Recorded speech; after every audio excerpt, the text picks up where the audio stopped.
Yo, what's up YouTube? You guys told me to upgrade my sound quality. I hope you think it sounds better now. I want to talk about materialism, and not just to talk about it, but I'm coming in here today, or at least I'm trying to come in here today with a real sense of purpose, because I'm trying to flip this world upside down. I'm trying to flip our conception of reality on its head, and this is going for the mainstream, or I guess you could say my idea of the mainstream consciousness in 2026. We're not there yet, guys. We are not there yet. Yes, we're still in the midst of the Kali Yuga. There's a lot of confusion in this world that I'm planning to set straight within my years. And I've been learning a lot recently, a lot about symbolism, not about symbolism, but through symbols, through deeper investigations, and really just, like always, guys, connecting the dots every single day. Every single day we're getting closer to higher evolution of consciousness, of understanding of our true nature, of the fact that there is, I'm just gonna put it straight with you guys, there is levels to this shit.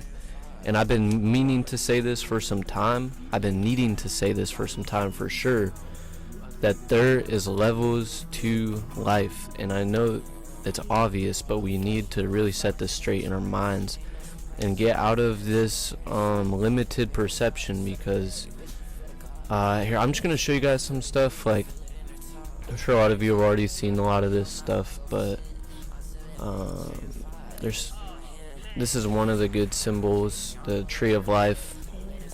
See, that's the beautiful thing about symbolism, is it can sometimes go deeper than the spoken word. I think that's why I found myself drawn to it more recently. And I plan on doing longer form videos about these things I've been learning about the levels to life, the multiple dimensions, the fact that everything is connected, that every major religion in the world, I mean, you can read all about them on this website right here, Sacred Text Archive. Everything in all of human history is pointing to the same thing, and it's all connected. And that's the beauty of the Kabbalah, of the tree of life, of the interconnectedness, is we have to realize, why do we get so lost? Who can answer that question? It's because of this separation from source. This is really what the Kabbalah is pointing towards. I mean, this depiction of it doesn't really do very good justice, to be honest. Here we go.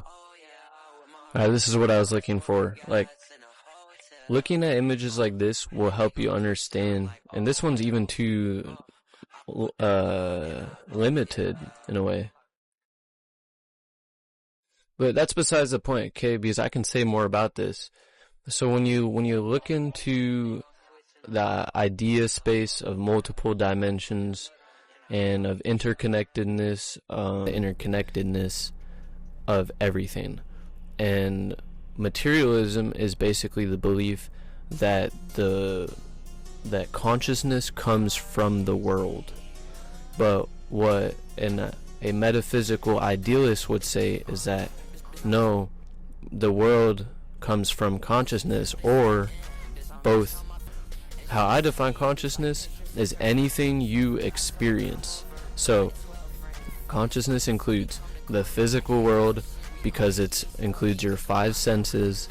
It includes imagination, mental realm, emotional realm. That would be consciousness. And the physical world, everything you experience is consciousness. That's the way I use the term consciousness. So when I say that the world comes from consciousness, or that materialism comes from consciousness, it's not a fully accurate term, because what I'm trying to say is, and I'm not including within consciousness in that explanation, is that there's also higher aspects of consciousness, higher dimensions of consciousness that are all originating from some source, and that source is awareness, and awareness also comes from consciousness, because the fundamental unity that makes up totality of primordia is all of creation, all of existence, all of consciousness, and when it's unified with the experiencer and the awareness, that is like the ultimate highest state of creation, which is present in all of us, in all animals, in all everything. Even things that don't seem like they're alive are carrying, every atom is carrying the, you could say, blueprint of its source, which connects it to the source. So the source is present in all things, and I just forgot to mention that. So, and what else is there besides what you experience? There's only one other thing that isn't what you're experiencing, and it's you. So I define that as, or label that as, awareness. So fundamentally, I believe that consciousness and awareness, in the way I'm using those terms, aka experience and experiencer, are the fundamental two forces or essences of reality. And of course, when you have evolution, you have further fragmentation, splitting, creating of extra dimensions out of that fundamental split.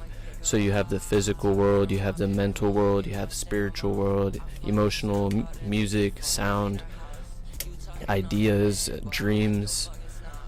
Like these are just more abstractions of the fundamental split of awareness and consciousness.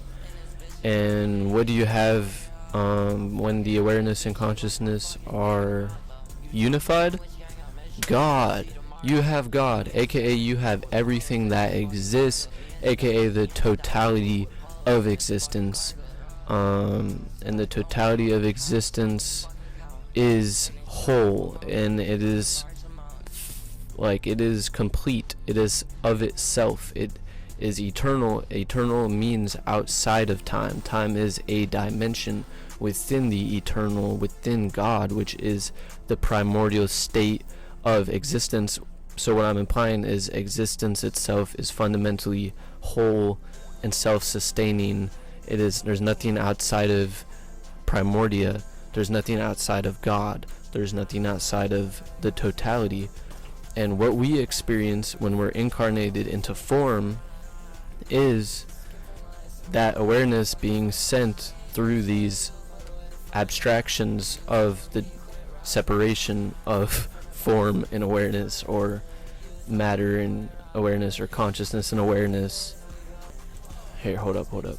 If your consciousness is like associated with this realm and this area of existence, for example, well, you're connected to these and this and this and this. You're part of that whole. Just because your awareness is pinpointed on this aspect of creation, you are still connected to all of the other aspects of creation.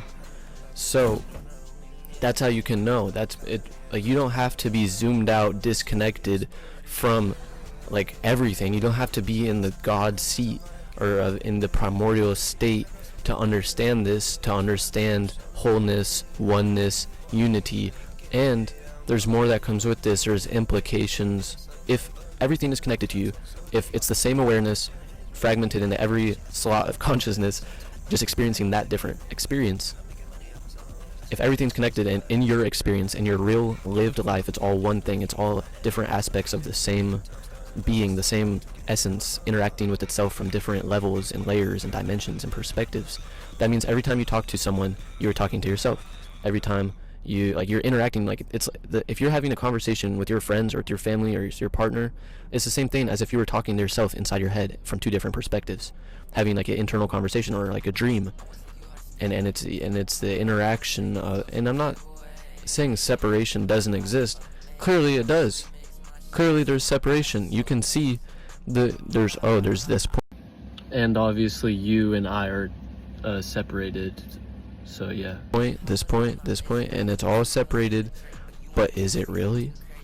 No, it's not. That's the paradox. Truth is a paradox, because truth is, in essence, if you want the truest thing, it would have to be the most foundational thing, which would be the everything, the one. Truth is a paradox because it's the one. The one is the most foundational thing. It is all that is. So everything comes from it. and that's the unification of the one, of the perceived separation when there is no separation. That's the whole thing. And I know this isn't new for a lot of you guys, and I plan on making some longer form video essays, like 45 minutes to an hour long video essays soon, and planning on potentially doing the members only, because it would be easier to like be supported in that way because it's so cheap. And so if you are connected to all of these higher dimensions at all times, if you are connected to all of eternity at all time, every different way that anything can be is within this experience, albeit unseen. It's invisible, it's hidden. So this is really what magic is. I know that's kind of out of left field, but what is magic? I define magic as an unseen force that can potentially be wielded or accessed. We are amidst eternal and infinite unseen forces. These are what angels are. This is what like visions are, and imagination. These are unseen forces that are just with us, that we carry and we experience within our soul. Probably gonna do that, and I'm gonna make these shorter videos. It's kind of like a slap in the face to the collective consciousness. I'm gonna just try to really dial this in so everybody realizes we're all connected to this one eternal, multi-dimensional totality that is God, that is life, and that it answers a lot of questions. There's so much more to this because it's literally pertaining to all of existence, pertaining to our actual perceived like daily life is all of this. And there are higher dimensions we can experience, that we do experience all the time. We're always experiencing life from our consciousness. Don't you realize you are a soul? People say they have a soul. You don't have a soul. You are a soul, and you have a body, and you're experiencing a material world of separation, aka experience. Because if there was no separation of awareness and consciousness in the first place, it would just be the primordial state that always is. So in order to experience something different, we have to do this and become separated from our source, from God, from our higher self, from the totality, from the one. The one. Every God is the same God. There only is one God. Every religion is the same. All of them are connected. They just are lost in the separation, because there's no form. Like, none of these symbols are concrete. Nothing's truly going to capture what it actually is, what primordia is, because the only thing that could actually be primordia, that could actually be God, is primordia. There is no form, there is no word, there is nothing that can replicate the truth, the one, what is. That is the truth. That is the beginning of pointing towards the truth. There is so much more for us to investigate. But I'm just gonna let this be the intro. Remember, awake into the truth of your oneness. Look into these things. Look into the sacred texts. Look into the symbols. I'm only getting my foot in the door, but I can feel the truth. I can feel my soul. I can feel higher dimensions, and I always have been able to, but I've never been able to describe how it's possible, what it is. And so I'm opening the door,